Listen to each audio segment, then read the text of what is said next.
The cruelty and incompetence of Donald Trump's administration is costing Americans their lives. This is no longer a hypothetical. It can't be spun up by Republicans as liberals losing it. This is happening here and now, and overwhelmingly in Republican states where hospitals will shutter their doors, where nursing homes will close, and where people will lose their lives unnecessarily in Texas, where 30 have died because of a tragedy that should have been prevented, all except for Donald Trump. The reason why we are seeing lives lost right now, and the administration has immediately jumped into spin mode with Marjorie Taylor Greene offering the most response to the incriminating lies that Trump was caught in because of this tragedy in Texas. We are going to get into it all, but I would be remiss if I didn't start with a warning we saw from a meteorologist of what would come only a few weeks ago. Right? When is it going to turn? John, it's not turning. It's coming straight to us. It's going to turn. All right? The turn was never forecast to be on Sunday. The turn isn't even on Monday morning. The turn will come Monday afternoon, Monday evening, into Tuesday. Remember that? That was about 6 years ago. That was Hurricane Dorian, as it was absolutely devastating the Northwest Bahamas as a Category 5, sat over that region for 2 days. It was headed straight west. Lots of people in Florida were concerned the hurricane was heading here. And as you've grown accustomed to my presentations over my 34 years in South Florida newscasts, confidently, I went on TV and I told you, it's going to turn. You don't need to worry. It is going to turn. And I am here to tell you that I am not sure I can do that this year because of the cuts, the gutting, the sledgehammer attack on science in general, and I could talk about that for a long, long time, and how that is affecting the U.S. Leadership in science over many years, and how we're losing that leadership, and this is a multi-generational impact on science in this country, all right? But specifically, let's talk about the federal government cuts to the National Weather Service and to NOAA. Did you know that Central and South Florida National Weather Service offices are currently basically 20 to 40% understaffed? From Tampa to Key West, including the Miami office, 20 to 40% understaffed. Now, this type of staffing shortage is having impacts across the nation because there's been a nearly 20% reduction in weather balloon launches that carry those radiosondes. And what we're starting to see is that the quality of the forecasts is becoming degraded.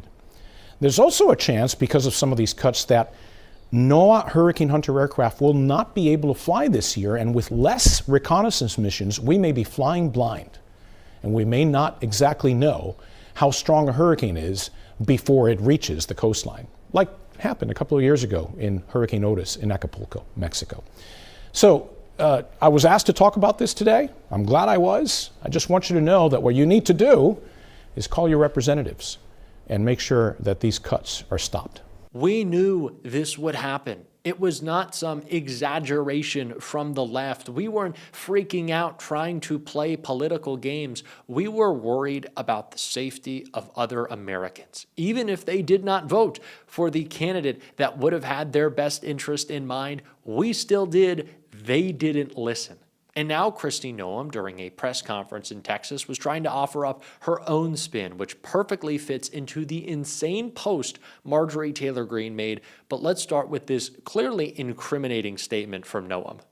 That is something, and one of the reasons that when President Trump took office, that he said he wanted to fix, and is currently upgrading the technology. And the National Weather Service has indicated that with that and NOAA, that we needed to renew this ancient system that has been left in place with the federal government for many, many years. So Donald Trump is working to fix a system that's broken. Not that was broken, but is broken. It wasn't broken before. It was working just fine. You can't blame Joe Biden for this one. The only changes that have been made to the National Weather Service to deteriorate it were made by you.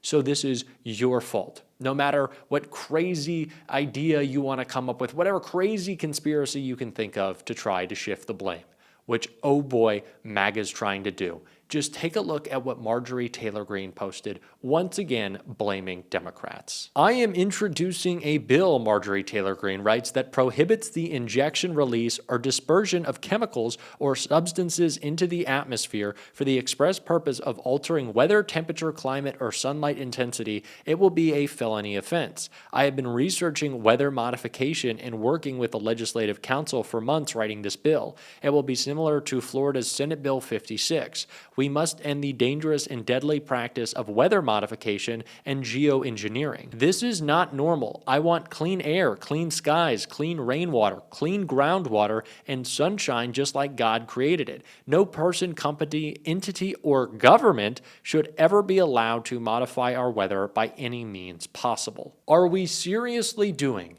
Democrats are in control of the weather again? Democrats did this to Texas. It's our fault. Donald Trump wants to cut FEMA. He's gutting the National Weather Service. He doesn't care about stopping climate change, but it is Democrats who sick the flood on Texas. Really? This is the response that we're getting from Marjorie Taylor Greene? This is the cover she tries to provide for her presidency? This is the conspiracy theory that she jumps into? That's it. Donald Trump was offering up weak thoughts and prayers, but this is somehow even worse. This is the spin that they come up with. It is flat out embarrassing that we have a political party, not even at this point a cult in the MAGA movement, that is willing to do anything necessary to carry water for the dear leader. Donald Trump is the reason that a system that could have prevented this disaster is broken, one that has operated for decades now in the United States, keeping us safe. He ripped it apart for what purpose we still don't know. Elon's gone. They're fighting. Doge is a mess. What was the purpose? Except to try to put on a PR campaign. And now people have lost their lives, yet we're blaming the Democratic weather machine. Embarrassing. Embarrassing. And Rachel Maddow gave what I think is very important commentary to what is happening with what has been broken apart of our National Weather Service, and I think we just got to take a look.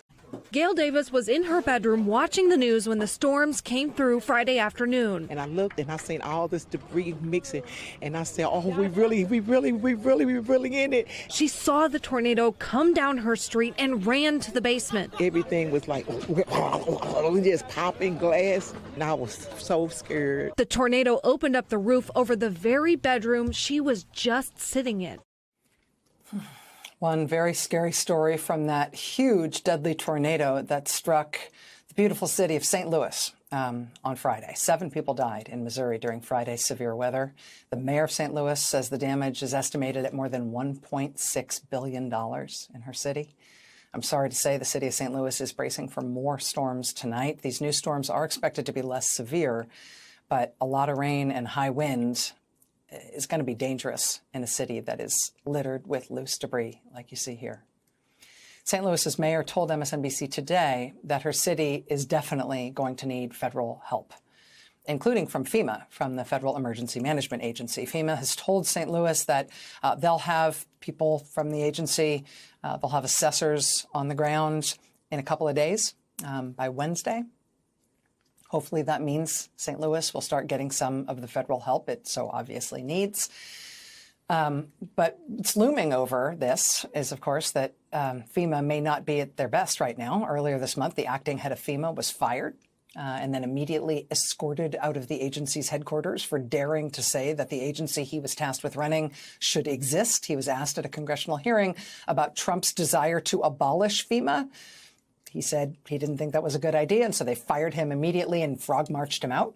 The replacement head of FEMA has no background in emergency management at all. He greeted his new staff by telling them he will, quote, run right over anyone who resists him at the agency. He also told them to expect firings, expect layoffs. FEMA employees tell the Wall Street Journal the agency is months behind schedule in preparing for hurricane season, which starts less than 2 weeks from now. And it's not just the agency that responds to severe weather that's under strain right now. It's also the agency that tells us what the weather is, that predicts and tracks and warns us about severe weather. As tornadoes struck Missouri on Friday, very, very severe storms also battered Kentucky. One tornado in southeastern Kentucky killed 19 people.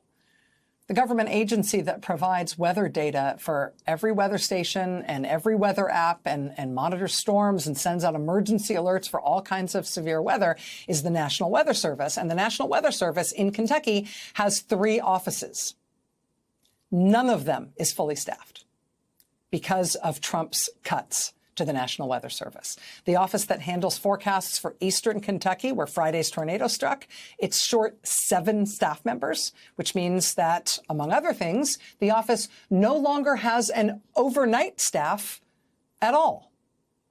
Because, again, obviously, we would hope that severe weather has the decency to only strike during business hours. At any of the 3 offices in Kentucky, there is no meteorologist in charge now. Now, to be clear, we don't know if those staffing shortages in Kentucky had any effect on the ability of the Weather Service to manage and predict and send out appropriate alerts about Friday's storms. There's no reason to think that the Weather Service was anyway at fault for what happened in terms of the devastating impact of those storms. The agency says the Jackson office was staffed overnight for that one night on Friday because of the expected severe weather. Officials, including Kentucky's Democratic governor, say they've seen no evidence that the Weather Service performance was impaired in this instance. But even if it wasn't in this instance, these kinds of cuts just systematically reduce our ability to cope with something as inescapable and inevitable as severe weather. And did I mention that hurricane season starts in 2 weeks? Joining us now is one of the meteorologists, the National Weather Service. I think you mentioned a couple of them right there, Rachel, in terms of the terminations of the probationary employees, because that's your lifeblood. That's the future of the agency. That's the new generation. Those are the wonderful, young, innovative minds that are coming out of college. They're also wanting to come into the National Weather Service from broadcast media, from the military, from private sector.